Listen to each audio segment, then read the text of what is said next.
Hingga hari ini, saudara, sudah 103 santri berhasil diselamatkan, sementara 5 orang meninggal dunia. Menurut Kepala BNPB, masih ada 59 orang terdata hilang dalam peristiwa ambruknya bangunan pesantren Al-Qoz ini. Per hari ini yang sudah terdata korbannya 108 korban. Itu terdiri dari 103 yang kondisi selamat, ya semuanya dirawat di rumah sakit, rinciannya ada, 5 meninggal dunia. Nah, 5 juga saya yakin rekan-rekan media sekalian sudah tahu nama-namanya. Nah, sekarang yang masih hilang, yang ada datanya, yang ada fotonya, itu sementara terdata 59 orang. Di mana itu? Nah, kita tidak tahu. Saudara, perkembangan terkini dari operasi penyelamatan ambruknya Pondok Pesantren Al-Qoz ini Buduran. Kita dengarkan laporan dari jurnalis Kompas TV, sudah ada Kika Madona dan juru kamera Dika Pratama. Kika, seperti apa teknis penggunaan alat berat? Apakah sore hari ini sudah dimulai dan sampai kapan proses evakuasi menggunakan alat berat ini akan dilakukan, Kika? Ya, Cynthia dan juga saudara, untuk proses atau mekanisme yang akan dilakukan terkait dengan alat berat ini, sebelumnya saya akan sampaikan terlebih dahulu bahwa untuk melakukan proses evakuasi ini ada 5 alat berat yang juga kemudian dikerahkan dengan penuh kehati-hatian. Namun untuk proses evakuasi dan juga penyelamatan yang dilakukan dengan menggunakan alat berat ini berbeda jika dibandingkan dengan pada saat manual di 3 hari pertama.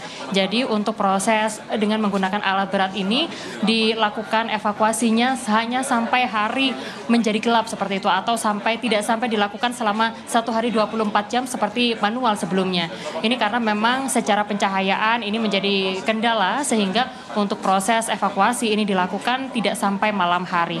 Kalau dilihat dari perkembangan di posko saat ini, di hari keempat ini, anggota keluarga dari korban hingga saat ini juga masih terus mendatangi posko untuk melihat bagaimana proses evakuasi berlangsung. Karena di lokasi posko ini juga telah disediakan layar besar seperti itu, yang mana layar besar seperti layar besar yang disiapkan ini kemudian merekam secara langsung bagaimana proses evakuasi berjalan pada siang hari sampai dengan pada malam hari ini.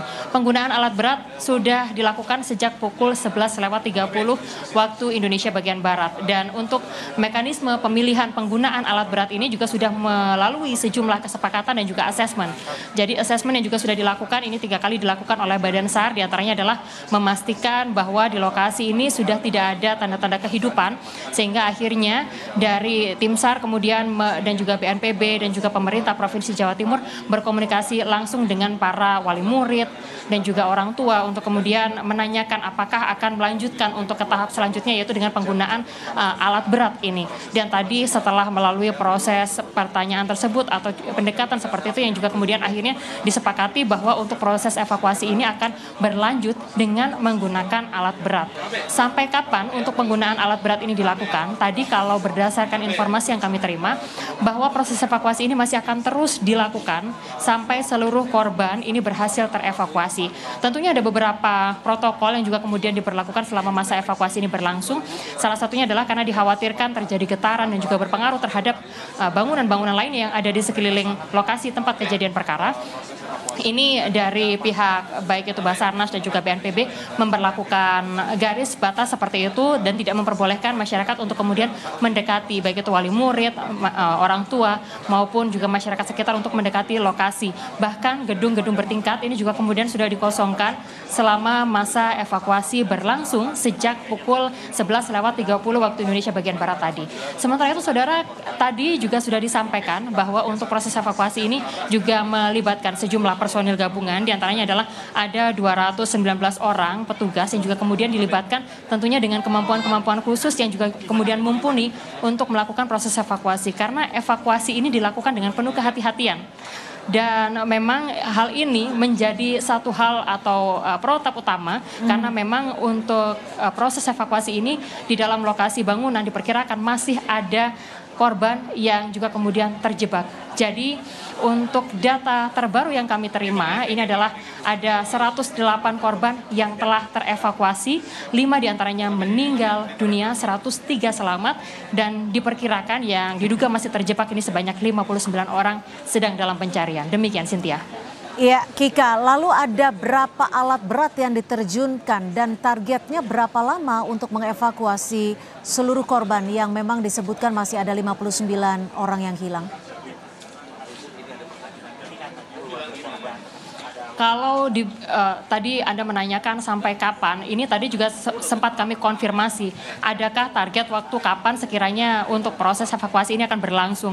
Dan tadi juga sudah dikonfirmasi oleh Wakil Gubernur Jawa Timur Emil Elistianto Dardak, bahwa untuk proses evakuasi ini karena memang prosesnya juga cukup ada banyak sekali tantangan, sehingga diperlukan kehati-hatian seperti itu. Sehingga tidak ada batas waktu tertentu yang juga kemudian ditetapkan untuk masa atau proses evakuasi ini, karena memang dibutuhkan waktu yang juga kemudian cukup lama, selain juga kemudian memindahkan puing-puing beton yang ada di lokasi kejadian. Ini juga harus dilakukan pemindahan korban seperti itu, sehingga hal ini yang juga menjadi salah satu faktor mengapa untuk proses evakuasi ini meskipun sudah melibatkan 5 alat berat, ini harus berhati-hati.